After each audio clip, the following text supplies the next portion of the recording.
you're still thinking about it in your head. So I respect that. But in a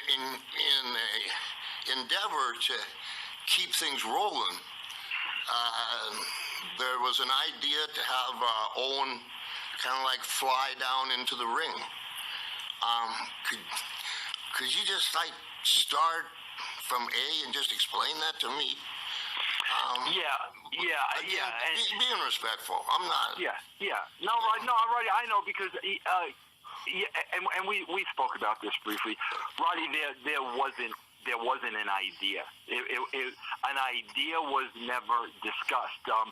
First of all, we're talking about this. This was a pay-per-view, so it wasn't wasn't Crash TV. It wasn't television.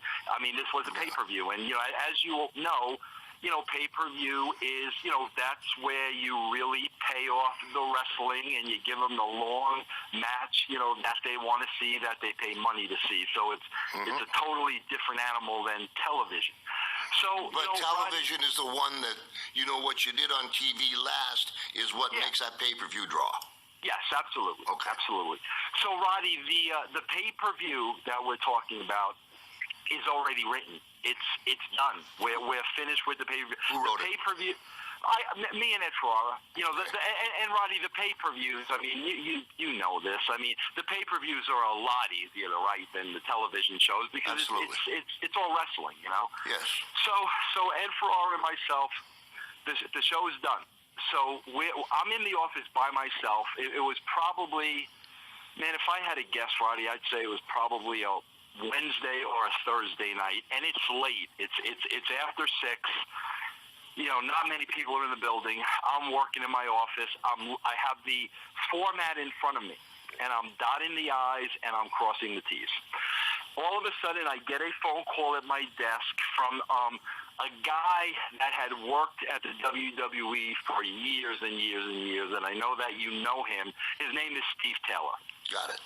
I know him. And he was in charge of building operations for decades, at the WWE. He was there from the early days. Yes, he was. So I have the show in front of me.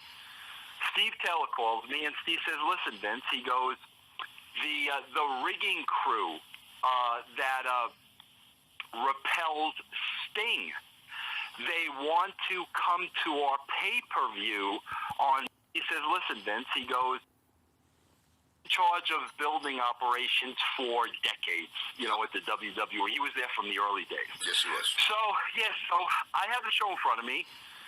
Steve Taylor calls me, and Steve says, "Listen, Vince," he goes, the rigging crew that repels Sting, they want to come to our pay-per-view on Sunday to show us, what they can offer the WWE. He goes, "Is there anything they could do?" So, at that point, I'm like, "Well, Steve, let me take a look." So I go to my format, and I'm looking up and down the format, seeing if there's anything these guys could possibly do. And then, it's just me at this point. I come across, Owen Hart is, as the Blue Blazer, is wrestling the Godfather that night. Okay. So now I'm thinking, okay, these are the guys that repel Sting. They want to come and show the WWE what they can do for them.